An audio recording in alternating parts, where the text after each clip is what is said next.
اعوذ باللہ من الشیطان الرجیم بسم اللہ الرحمن الرحیم الحمد للہ رب العالمین والصلاة والسلام علی سید المرسلین و خاتم النبیین اما بعد۔ صحیح بخاری باب کتاب الحج، حدیث نمبر 1607، اردو ترجمہ۔ حجر اسود کو چھڑی سے چھونا اور چومنا۔ ہم سے احمد بن صالح اور یحییٰ بن سلیمان نے بیان کیا، انہوں نے بیان کیا کہ ہم سے عبداللہ بن وہب نے بیان کیا، کہا کہ ہمیں یونس نے ابن شہاب سے خبر دی، انہیں عبید اللہ بن عبداللہ نے اور ان سے ابن عباس رضی اللہ عنہ نے بیان کیا کہ نبی کریم صلی اللہ علیہ وسلم نے حجۃ الوداع کے موقع پر اپنی اونٹنی پر طواف کیا تھا اور آپ حجر اسود کا استلام ایک چھڑی کے ذریعے سے کر رہے تھے اور اس چھڑی کو چومتے تھے، اور یونس کے ساتھ اس حدیث کو در اور دی نے زہری کے بھتیجے سے روایت کیا اور انہوں نے اپنے چچا زہری سے۔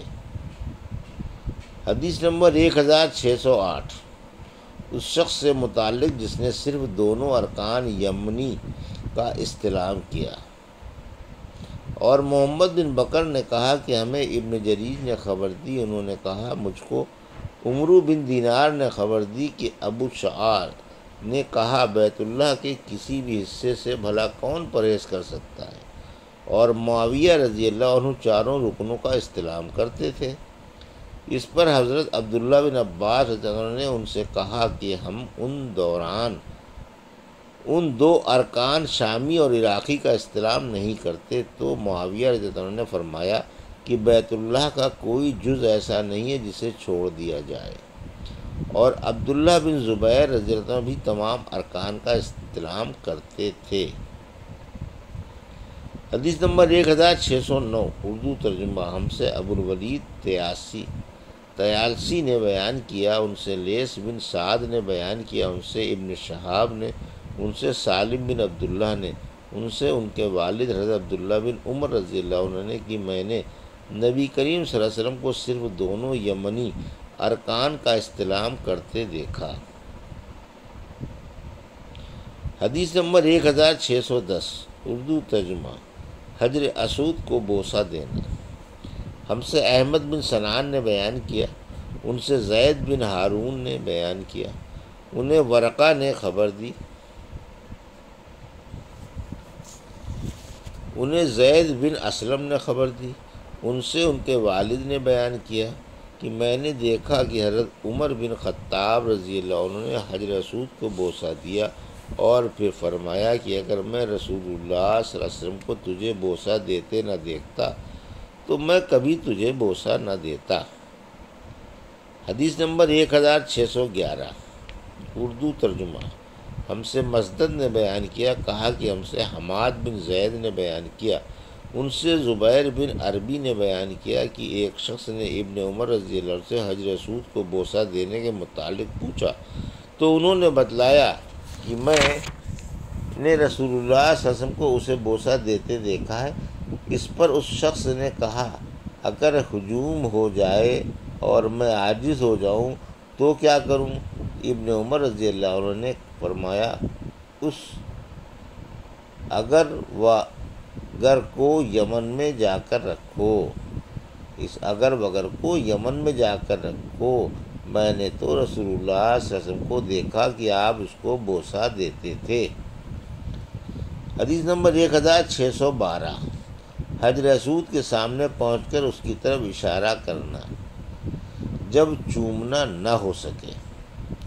ہم سے محمد بن مسنہ نے بیان کیا، کہا کہ ہم سے عبد الوہاب نے بیان کیا، کہا کہ ہم سے خالد خدا نے اکرمہ سے بیان کیا، ان سے ابن عباس رضی اللہ عنہ نے کہ نبی کریم صلی اللہ علیہ وسلم ایک اونٹنی پر سوار ہو کر کعبے کا طواف کر رہے تھے، اور جب بھی آپ حجر اسود کے سامنے پہنچتے تو کسی چیز سے اس کی طرف اشارہ کرتے تھے۔ حدیث نمبر 1613، حجر اسود کے سامنے آ کر تکبیر کہنا۔ ہم سے مسدد نے بیان کیا، کہا کہ ہم سے خالد بن عبداللہ نے بیان کیا، کہا کہ ہم سے خالد خدا نے بیان کیا، ان سے اکرمہ نے اور ان سے ابن عباس رضی اللہ عنہ نے بیان کیا، نبی کریم صلی اللہ علیہ وسلم نے بیت اللہ کا طواف ایک اونٹنی پر سوار رہ کر کیا۔ جب بھی آپ حجر اسود کے سامنے پہنچتے تو کسی چیز سے اس کی طرف اشارہ کرتے اور تکبیر کہتے۔ خالد طحان کے ساتھ اس حدیث کو ابراہیم بن طہمان نے بھی خالد خدا سے روایت کیا ہے۔ حدیث نمبر 1415 اور 416۔ حدیث نمبر 1614 اور 615۔ جو شخص حج یا عمرے کی نیت سے مکے میں آئے تو اپنے گھر لوٹ جانے سے پہلے طواف کرے، پھر دوگانہ طواف ادا کرے، پھر صفا پہاڑ پر جائے۔ ہم سے اسبغ نے فرج نے بیان کیا، ان سے عبداللہ بن وہب نے بیان کیا کہ مجھے عمرو بن حارث نے محمد بن عبد الرحمن ابو الاسود سے خبر دی۔ انہوں نے کہا کہ میں نے عروہ سے حج کا مسئلہ پوچھا تو انہوں نے فرمایا کہ عائشہ صدیقہ رضی اللہ عنہا نے مجھے خبر دی تھی کہ نبی کریم صلی اللہ علیہ وسلم جب مکے تشریف لائے تو سب سے پہلا کام آپ نے یہ کیا کہ وضو کیا، پھر طواف کیا اور طواف کرنے سے عمرہ نہیں ہوا۔ اس کے بعد ابو بکر اور عمر رضی اللہ عنہ بھی اسی طرح حج کیا۔ پھر عروہ نے کہا کہ میں نے اپنے والد زبیر کے ساتھ حج کیا، انہوں نے بھی سب سے پہلے طواف کیا۔ مہاجرین اور انصار کو بھی میں نے اسی طرح کرتے دیکھا تھا۔ میری والدہ اسماء بنت ابی بکر نے بھی مجھے بتایا کہ انہوں نے اپنی بہن عائشہ رضی اللہ عنہا اور زبیر اور فلاں کے ساتھ عمرے کا احرام باندھا تھا۔ جب ان لوگوں نے حجر اسود کو بوسہ دے لیا تو احرام کھول ڈالا تھا۔ حدیث نمبر 1616۔ اردو ترجمہ۔ ہم سے ابراہیم بن منظر نے بیان کیا، انہوں نے کہا کہ ہم سے ابو زمرہ انس بن ایاز نے بیان کیا، انہوں نے کہا کہ ہم سے موسیٰ بن عقبہ نے بیان کیا، انہوں نے نافع سے بیان کیا اور ان سے حضرت عبداللہ بن عمر رضی اللہ عنہ نے بیان کیا کہ رسول اللہ صلی اللہ علیہ وسلم نے مکہ آنے کے بعد سب سے پہلے حج اور عمرے کا طواف کیا تھا۔ اس کے 3 چکروں میں آپ نے سعی یعنی رمل کی اور باقی 4 میں حسب معمول چلے، پھر طواف کی 2 رکعت نماز پڑھی اور صفا اور مروہ کی سعی کی۔ حدیث نمبر 1617۔ اردو ترجمہ۔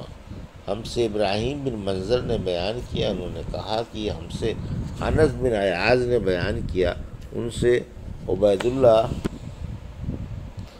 عمری نے، ان سے نافع نے اور ان سے عبداللہ بن عمر رضی اللہ عنہ نے کہ نبی کریم صلی اللہ علیہ وسلم جب بیت اللہ کا پہلا طواف یعنی طواف قدوم کرتے تو اس کے 3 چکروں میں آپ دوڑ کر چلتے اور 4 میں معمول کے موافق چلتے، پھر جب صفا اور مروہ کی سعی کرتے تو بطن مسیل یعنی وادی میں دوڑ کر چلتے۔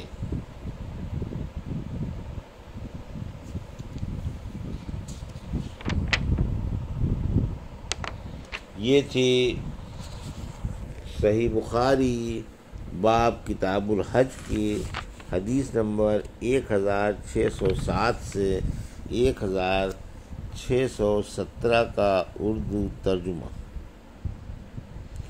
جسے ابھی آپ نے سماعت فرمایا۔ اللہ سے دعا ہے کہ اللہ ہمیں ان حدیثوں کی صحیح سمجھ عطا فرما اور ان پر عمل کرنے کی توفیق عطا فرما، آمین یا رب العالمین۔